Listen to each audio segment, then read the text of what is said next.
नमस्कार, मैं Asha Sharma, Mahatma Gandhi college of education Sitapura Jaipur से। आज हम मनोविज्ञान के एक टॉपिक सृजनात्मकता के बारे में अध्ययन करेंगे। सृजनात्मकता क्या होती है? सबसे पहला सवाल जब हम पूछते हैं कि सृजनात्मकता क्या होती है, तो यहाँ पर सबसे पहले हमें सृजनात्मकता का अर्थ जानना आवश्यक होता है। सृजनात्मकता को हम सामान्य रूप से क्रिएटिविटी कहते हैं। क्रिएटिविटी सृजनात्मकता को इंग्लिश में कहा जाता है।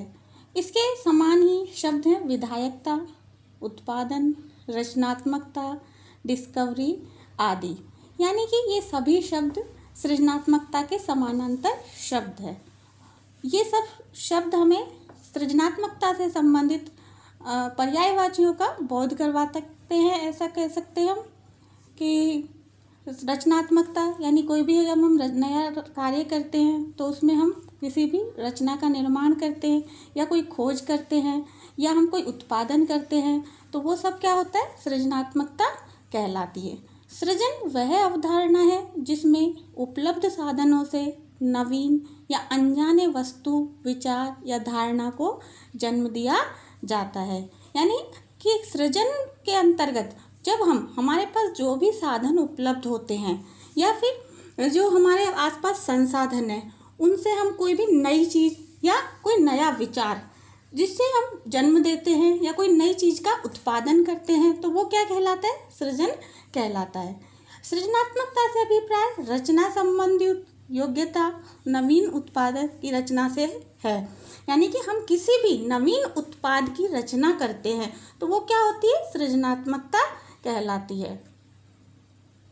सृजनात्मकता का अर्थ जानने के लिए या विस्तृत रूप से सृजनात्मकता के बारे में और जानने के लिए हम सृजनात्मकता की कुछ परिभाषाएं देखते हैं। सबसे पहली परिभाषा है रूश के अनुसार। रूश ने कहा है सृजनात्मकता मौलिकता है जो वास्तव में किसी भी प्रकार की क्रिया में घटित होती है। अर्थात सृजनात्मकता क्या? मौलिक विचार है। एक व्यक्ति के अंदर जो मूल रूप से कोई नया विचार या कोई भी नया उसके अंदर नया विचार आता है कि जिसके अंदर वो कोई नवीन रचना कर सकता है, तो वो क्या होती है? मौलिकता कहलाती है। यानी उससे पहले कोई और उसके बारे में सोच ना पाए वैसा जैसा उसने सोचा है, तो वो क्या होती है? मौलिकता। जो वास्तव में किसी भी प्रकार की क्रिया में घटित होती है, वो मौलिकता वो जो भी कोई कार्य करता है अर्थात क्रिया करता है, उसमें वो मौलिकता जब आती है तो वो क्या कहलाती है? सृजनात्मकता कहलाती है। अगली परिभाषा है स्टेन के अनुसार जब किसी कार्य का परिणाम नवीन हो, अर्थात जब भी कोई कार्य किया जाए और उसका परिणाम कुछ नया हो, जो प्रचलित है उसके अतिरिक्त कोई जब नया परिणाम होता है तो वो क्या कहलाएगी? सृजनात्मकता कहलाएगी। जो किसी समय में समूह द्वारा उपयोगी मान्य हो, यानी कि जो उसने कार्य का परिणाम नवीन दिया है लेकिन वो उस समय में समूह के लिए भी उपयोगी होना चाहिए। हमारे समाज के लिए जब उपयोगी होगा तभी वो सृजनात्मकता कहलाता है। अगली डेफिनेशन हमारी है रॉबर्ट फ्रॉस्ट के अनुसार। रॉबर्ट फ्रॉस्ट ने कहा है मौलिकता क्या है? यह मुक्त साहचर्य है।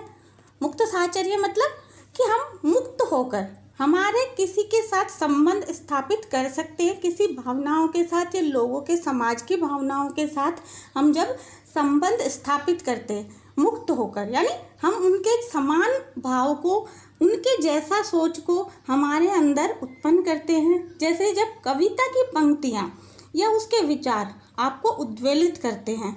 जब कोई कवि रचना करता है या कोई कवि कविता का सृजन करता है या कुछ भी उसका कोई भी उसकी रचना होती है, तो उसकी पंक्तियाँ होती है वो आपके विचारों को उद्वेलित करती है और साधारणीकरण के लिए बाध्य करते हैं। अर्थात साधारणीकरण क्या होता है? जब हम कवि के भाव को हमारे अंदर, हमारे आत्मा के अंदर समान रूप से महसूस करते हैं तो वो क्या होता है? साधारणीकरण। अर्थात साधारणीकरण के लिए बाध्य करते हैं या दो वस्तुओं का संबंध होता है। अर्थात कोई भी दो वस्तुएं होती है, जैसे कवि हृदय और हमारा हृदय, जन सामान्य का हृदय, तो ये क्या होगी, दो व्यक्तियों या दो वस्तुओं का संबंध। परंतु साहचर्य को देखने की कामना आप नहीं करते हैं, आप तो उसका आनंद उठाते हैं। अभी हम जैसे इन्होंने कहा है रॉबर्ट फर्स्ट ने कि जैसे हम किसी कवि की कविता पढ़ते हैं, कविता में मान लो वो किसी नारी का वर्णन करते हैं, नारी के विरह का वर्णन करते हैं, तो वो वर्णन जब हम उस कविता को पढ़ते हैं तो हम उसका आनंद लेते हैं, वैसा ही हम स्वयं उसको महसूस करते हैं। अगली डेफिनेशन है सीवी गुड के अनुसार।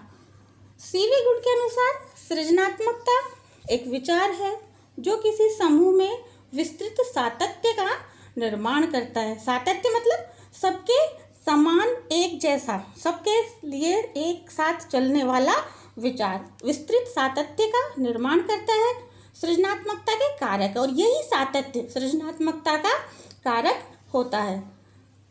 साहचर्य आदर्शात्मक, मौलिकता, अनुकूलता, सातत्य, लोच तथा तार्किक विकास की योग्यता है। साहचर्य कैसी होनी चाहिए, आदर्शात्मक, उसमें मौलिकता होनी चाहिए, अनुकूलता होनी चाहिए सातत्य का, और उसमें फ्लैक्सिबिलिटी होनी चाहिए। लोच यानी फ्लैक्सिबिलिटी, यानी उसमें परिवर्तन भी संभव हो सके, और उसके जो भी वो सोच रहा है, जो भी उसने सृजन किया है व्यक्ति ने, उसका वो तार्किक विकास भी कर सके, उसके लिए वो तर्क भी दे सके, ऐसा सीवी गुड ने कहा है। क्रो एंड क्रो के अनुसार, क्रो एंड क्रो ने कहा है सृजनात्मकता मौलिक परिणामों को व्यक्त करने की मानसिक प्रक्रिया है। सृजनात्मकता में इन्होंने भी यही कहा है कि जो कोई व्यक्ति जब मौलिक परिणामों को व्यक्त करता है, यानी उसके अंदर कोई भी जो नया कार्य करता है उसमें मौलिकता होती है, तो जो भी जिस मानसिक प्रक्रिया से वो कार्य करता है तो उसके मौलिक परिणाम होने चाहिए। जेम्स ड्रेवर के अनुसार, जेम्स ड्रेवर ने कहा है सृजनात्मकता मुख्य नवीन रचना उत्पाद में होती है। अर्थात आप कोई भी नई रचना का उत्पाद करते हैं, कोई भी नई वस्तु का उत्पाद करते हैं, तो उसमें क्या होगी, सृजनात्मकता, यानी आपकी जो सृजनात्मक विचार है वो नवीन रचना के रूप में समाज के सामने आता है। सृजनात्मकता के तत्व, अब हम पढ़ेंगे सृजनात्मकता के तत्वों के बारे में कि कौन कौन से एलिमेंट्स है, कौन कौन से तत्व है जो सृजनात्मकता के लिए आवश्यक होते हैं, यानी व्यक्ति में सृजनशीलता के निर्माण के लिए किन तत्वों की आवश्यकता होती है, या कौन से तत्व सृजनात्मकता को निर्धारित करते हैं। गिलफोर्ड ने सृजनात्मकता के निम्नलिखित तत्व बताए हैं। पहला है तात्कालिक स्थिति से परे जाने की योग्यता, यानी कि सृजनात्मक व्यक्ति वो होता है जो तत्कालिक परिस्थिति, यानी जो उस समय की परिस्थिति है उससे अलग सोचता है, उससे हटकर सोचता है और उससे आगे जाने की सोचता है, और उस सोच को वो मूर्त रूप भी देता है। यानी कि कोई व्यक्ति जब किसी भी नया निर्माण करता है, नया उत्पाद करता है, कोई लेखक मान लो किसी वस्तु के बारे में सोचता है और उस सोच को वो मूर्त रूप देता है अपने लेखन के रूप में, तो उस व्यक्ति में क्या कहा जाएगा कि सृजनात्मकता का तत्व है, यानी वो व्यक्ति सृजनशील है। दूसरा होता है सामंजस्य, यानी कि वो परिस्थितियों के साथ या अन्य व्यक्तियों के साथ सामंजस्य स्थापित कर सके, यानी कि जो बालक या व्यक्ति जिस व्यक्ति में सृजनशीलता है, जो बालक सृजनशील है, वो असामान्य किंतु प्रासंगिक विचार, यानी जिसको लोग मानते नहीं है। असामान्य क्या होता है, जो सामान्य विचार नहीं है, सामान्य सोच नहीं है, किंतु प्रासंगिक है, यानी आवश्यक है, प्रसंग के अनुसार या समय के अनुसार उसकी बहुत आवश्यकता भी है। विचारों तथा तथ्यों के साथ समन्वय स्थापित करते हैं, यानी कि असामान्य किंतु प्रासंगिक, आवश्यक तथ्यों के साथ जब समन्वय स्थापित करते हैं तो वो बालक या व्यक्ति क्या कहलाते हैं, सृजनात्मक बालक या सृजनात्मक व्यक्ति कहलाते हैं। जैसे एक समय था जब विधवा विवाह को सही नहीं माना जाता था, लेकिन लगता है कि विधवा विवाह अनिवार्य भी है, तो ऐसे में अगर कोई इस परिवर्तन को सामने लाता है तो वो कैसा कहलाएगा, सृजनशील व्यक्ति या सृजनशील बालक कहलाएगा। अगला है अन्यों के विचारों में परिवर्तन। ऐसे में क्या होना चाहिए? सृजनशीलता किसमें पाई जाती है? जो खुद के साथ साथ दूसरों के विचारों में भी परिवर्तन कर सके। जैसे हमने अभी बताया कि जैसे मान लो विधवा विवाह की बात करी, अब हम कह सकते हैं कि सती प्रथा की बात कर सकते हैं, छुआछूत से संबंधित विचारों की बात कर सकते हैं। इन व्यक्तियों ने, जिन व्यक्तियों ने इनमें परिवर्तन को देखा कि ये चीज़ प्रासंगिक नहीं है, इनमें परिवर्तन होना चाहिए, और इस परिवर्तन को अन्य लोगों ने भी समाज में स्वीकार किया, तो ये क्या कहलाएंगे? सृजनशील व्यक्ति या सृजनशील बालक कहलाएंगे। अगले है सृजनात्मकता को प्रभावित करने वाले कारक। हमारा जो अगले, अब हम पढ़ते हैं सृजनात्मकता को कौन कौन से कारक प्रभावित करते हैं। क्योंकि हम जब बच्चा विद्यालय में पढ़ता है तो बच्चे में कुछ प्रतिभाएं होती है, लेकिन कौन से तत्व होते हैं जिनके द्वारा आप, या कौन से कारक होते हैं जिनके द्वारा आप बच्चों में सृजनशीलता को बढ़ा सकते हैं। पहला होता है तानाशाही विद्यालयी वातावरण। अर्थात अगर विद्यालय का वातावरण तानाशाही होती है, यानी एक ही नियम पर चले जाता है, या बच्चों को कुछ करने की स्वतंत्रता नहीं होती है, तो बच्चों में सृजनशीलता का विकास नहीं हो सकता है। जैसे कोई बच्चा डांस करने का इच्छुक है, उसमें नृत्य की प्रतिभा है, उसमें नृत्य को सीखने के लिए कुछ नवीन स्टेप्स सीखना चाहता है वो, लेकिन स्कूल वाले लोग कहते हैं कि नहीं इस तरह का ही डांस करना है, तो उसमें क्या होगा? बच्चे के अंदर अपने स्टेप्स सीखने की या कुछ नई तरीके का डांस करने की प्रतिभा नहीं विकसित हो पाएगी, या वो बच्चा कुछ नया सृजन के लिए तैयार नहीं हो पाएगा। दूसरी चीज़ आती है संसाधनों की कमी, अपर्याप्त सुविधाएं। कई बार बच्चों के सामने संसाधनों की कमी होती है, उनके पास सुविधाएं नहीं होती है। जैसे कभी बच्चा चित्रकारी करना चाहता है, कई बार बच्चों के पास उसके लिए पर्याप्त संसाधन नहीं होता है, तो ऐसे में उनमें सृजनशीलता का विकास नहीं हो पाता है। अपर्याप्त शिक्षा का आर्थिक संकट। कई बार हमारे पास बच्चों के पास अपर्याप्त शिक्षा का, यानी कि वो उनके पास पैसा नहीं होता जिससे वो शिक्षा प्राप्त नहीं कर सकते, विद्यालय नहीं जा सकते। कई बार बच्चों को, जैसे मान लीजिए आप कि डांस में बहुत रुचि है, वो कोई एकेडमी ज्वाइन करना चाहते हैं, अगर वहाँ जाएं और वहाँ पे कई तरह की चीज़ें सीखें तो हो सकता है उनकी जो मौलिक चीज़ें हैं वो भी आगे बढ़े, और उनमें जो उनसे संबंधित नया विचार है वो भी आगे प्रभावित हो जाए। लेकिन अगर उसके पास पैसा नहीं है, आर्थिक संकट है, तो ऐसे में वो अपनी सृजनशीलता का विकास नहीं कर पाते हैं। बाहरी परिवेश से संयोजन में कमी।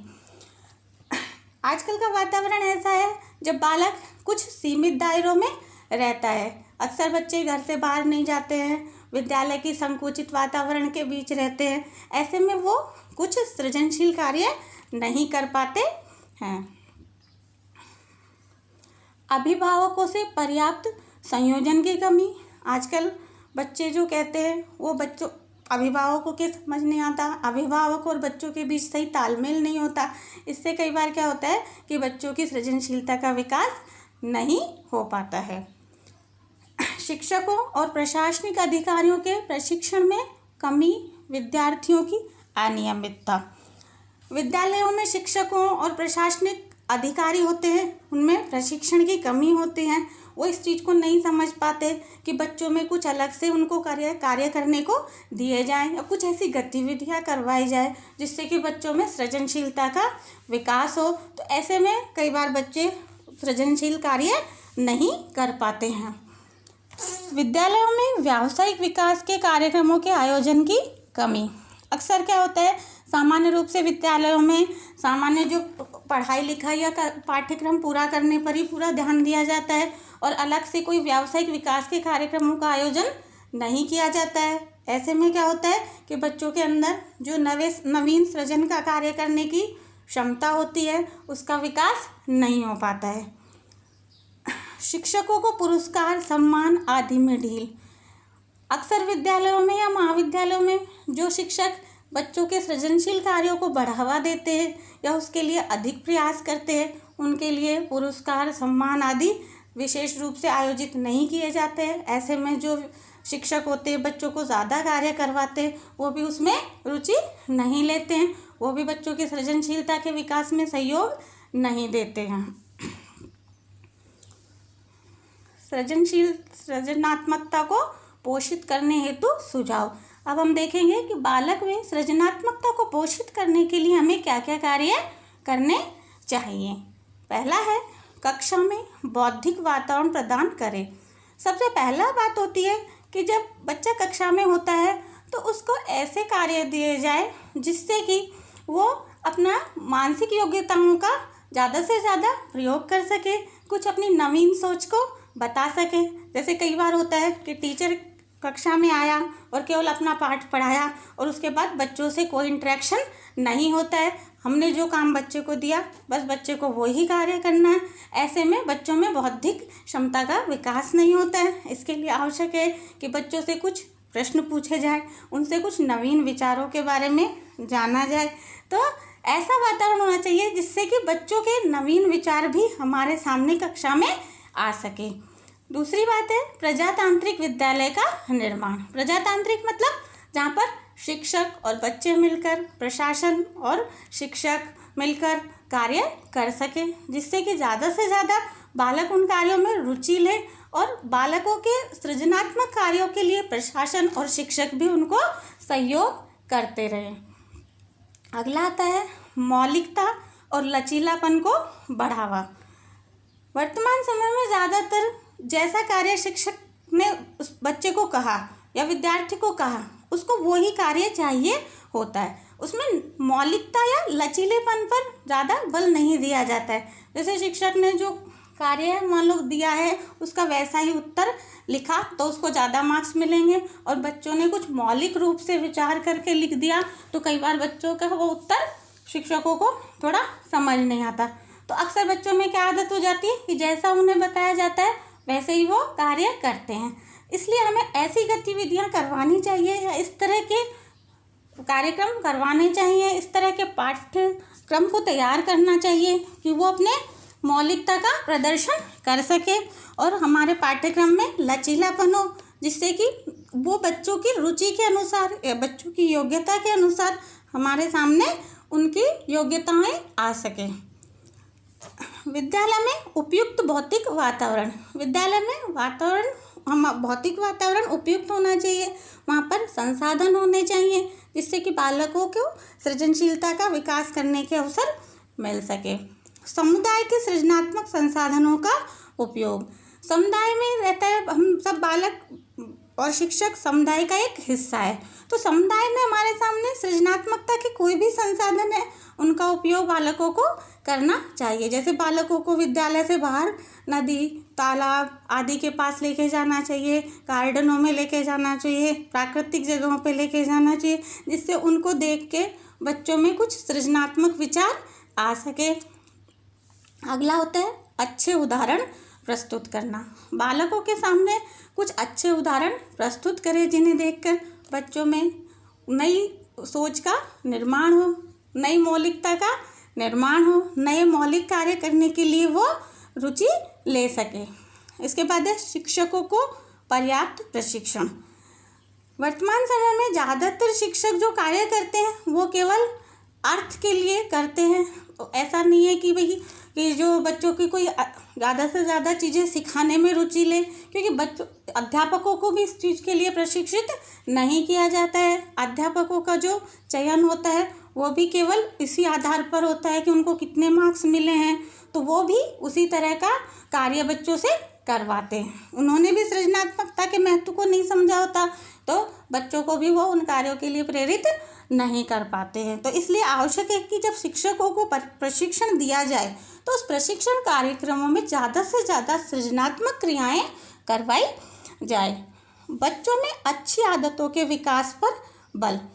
बच्चों में ज़्यादा अच्छी आदतों का विकास किया जाए, क्योंकि बच्चों में अगर स्वस्थ आदतें होगी तो वो ज़्यादा मौलिक सोच के साथ कार्य कर पाएंगे, ज़्यादा नवीन सोच के साथ कार्य कर पाएंगे और वो अच्छे कार्यों के प्रति अधिक जागृत होंगे, अधिक सोच पाएंगे। इसके बाद आते हैं पर्याप्त संसाधन। ये एक सबसे इम्पॉर्टेंट चीज़ है कि जब तक किसी के पास संसाधन नहीं होते हैं तो वो कार्य नहीं कर पाते। एक बालक के लिए अगर उसको नृत्य में रुचि है तो उसको नृत्य की एकेडमी चाहिए, अगर उसको लेखन में रुचि है तो उसको लेखन के लिए घर से बाहर निकलकर बाहर की चीज़ें देखने और उसके बारे में सोचने समझने की भी आवश्यकता होती है। मान लीजिए कोई बच्चा चित्रकारी करना चाहता है तो उसको चित्र बनाने के लिए प्रयुक्त सामग्री के साथ साथ उसकी सोच का दायरा बढ़ाने के लिए उसे कई जगहों का भ्रमण करना, ऐसी चीज़ों की भी ज़रूरत पड़ती है जिससे कि उसमें सृजनात्मकता का विकास हो सके। Thank you.